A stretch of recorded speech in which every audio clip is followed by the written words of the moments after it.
Hello everyone, I'm Wilhelmus Kwanten. I'm a research physician in Antwerp working at the Antwerp University Hospital, and my research interests are in the vascular alterations related to Nafld being the topic of this talk. So today I'm going to talk about the pathophysiological role of this vasculature intrahepatically in Nafld. I don't have many things to disclose, and I would like to start with the observation that in early Nafld, we can already see portal hypertension, and this portal hypertension is present in about half of the patients, and the majority of these patients were not even faced with fibrosis or steatohepatitis. Diving deeper into these data, we can see that there is an association with the visceral adipose tissue, insulin resistance, but most strongly with the degree of steatosis, leading to a certain degree of portal hypertension. Findings of other groups more recently confirmed our observations, showing that you can see already some portal hypertension whilst there is still no cirrhosis present. Though while cirrhosis is faced with clinically significant portal hypertension exceeding 10 or even 12 millimeters mercury, this was only the case in one non-cirrhotic Nafld patients. But the observation is mostly, and I think most importantly, that in 17% of these patients with an F0 to 3 can already be seen with some degree of portal hypertension. Portal hypertension in Nafld isn't as straightforward, perhaps, than other liver diseases. And looking into, in this time, it's not early Nafld, but really advanced Nafld with cirrhosis, we can see that the measured or the estimated degree of portal hypertension by HVPG is more often discongruent with the real portal pressure being underestimated, looking into a cohort of patients that got a TIPS placed, and looking into a larger cross-sectional study comparing Nafld with viral hepatitis, we can see that the degree of decompensations is higher at lower levels of HVPG, implying that the effective portal hypertension might be even a little bit higher than estimated by the HVPG technique.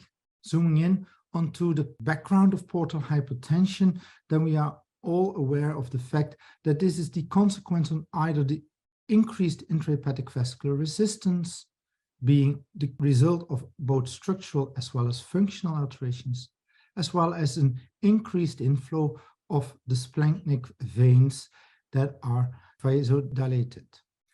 Collaterals or shunts might even decrease the portal hypertension for a certain amount, but might not fully relieve the portal hypertension. And these structural and functional alterations appear to be quite important when talking about Nafld, which will I explain in the next slides.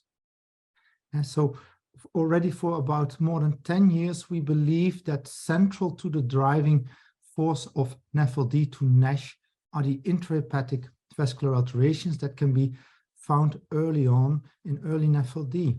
And these vascular alterations do not only lead to an increased intrahepatic vascular resistance with consequent portal hypertension, but also might induce local tissue hypoxia that is the driving force of this progression.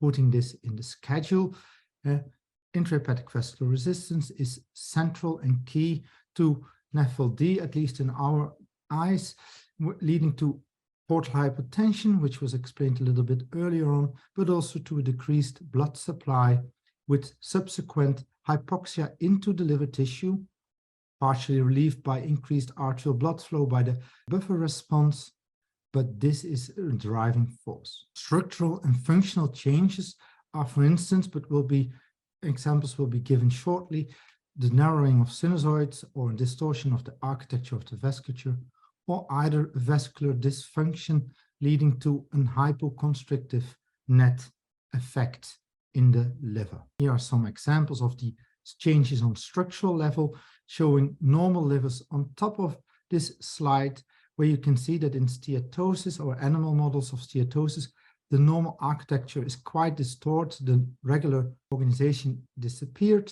Also, we see more blunt endings and some blebs on the sinusoids. And this is repeated in different studies with different models of of steatosis, for instance, the MCD diet, where you can see, again, distortion of the architecture and really lower quality of the sinusoids.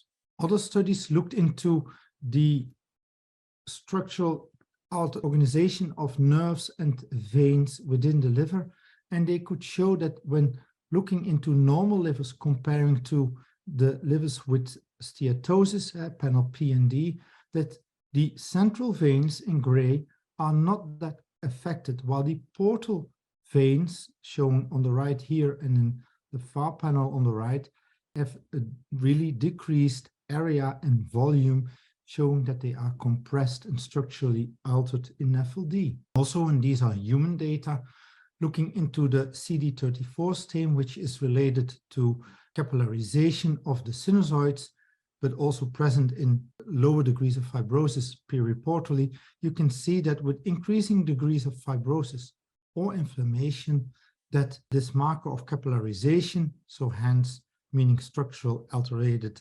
sinusoids, is increasing gradually. Skipping from structural to functional alterations, and there we see that the vascular function is disturbed by either portal hypertensions. I'm not showing those slides, but looking into the intrahepatic vascular resistance at itself, you can see that this is increased also over a wide range of flows.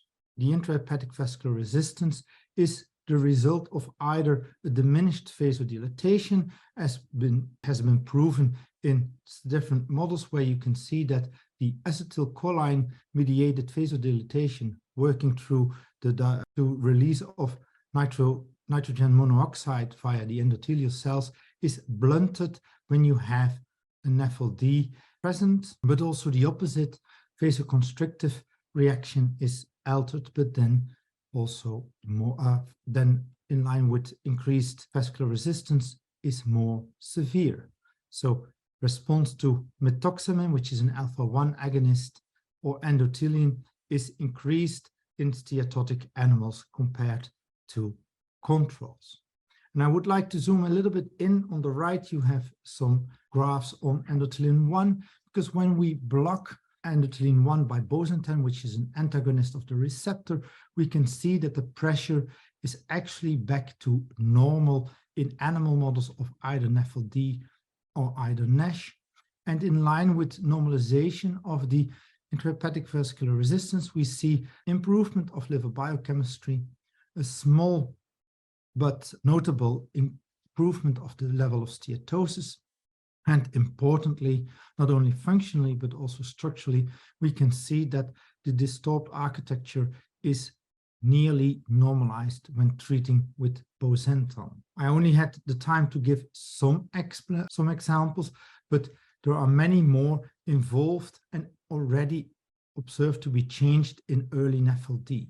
I did not speak a little bit much about cirrhotic Nafld, but it's commonly believed that whilst the vascular alterations are present in early Nafld and quite specific to Nafld, that the further the disease progresses and the more cirrhosis you have, the more it becomes alike to cirrhosis of other origins. Calling in mind again that there might be a pre-sinusoidal component in Nafld, which is concluded by the observed underestimation of the portal pressure, as discussed a little bit earlier. Do these alterations indeed lead to hypoxia, as we hypothesized? And yes, we think so, and we can also prove so.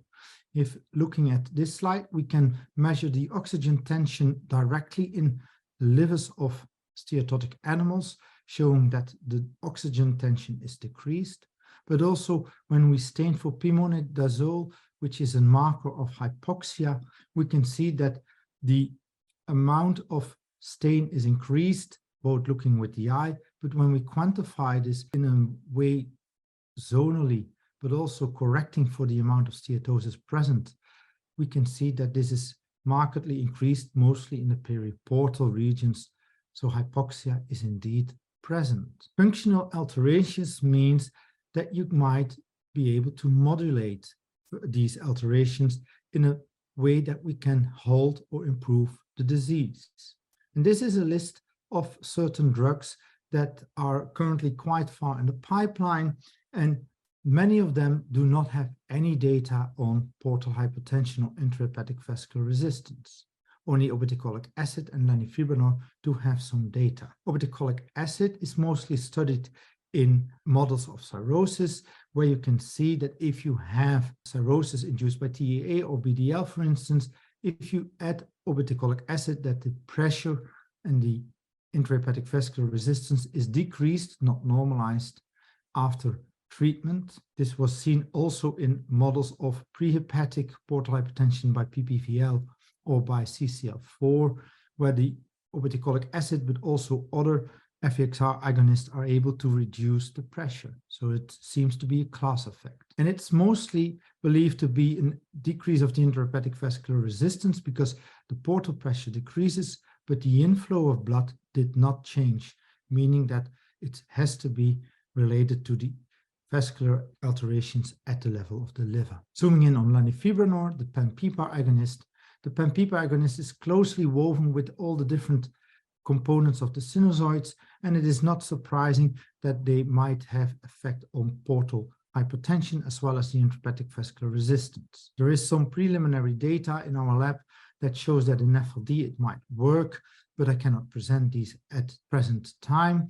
But looking into models of advanced disease, cirrhotic models, we can show that the portal hypertension, which was increased, was decreased by giving lanifibranor. The effect of acetylcholine, the nitrogen monoxide derived vasodilatation, was also improved after giving lanifibranor.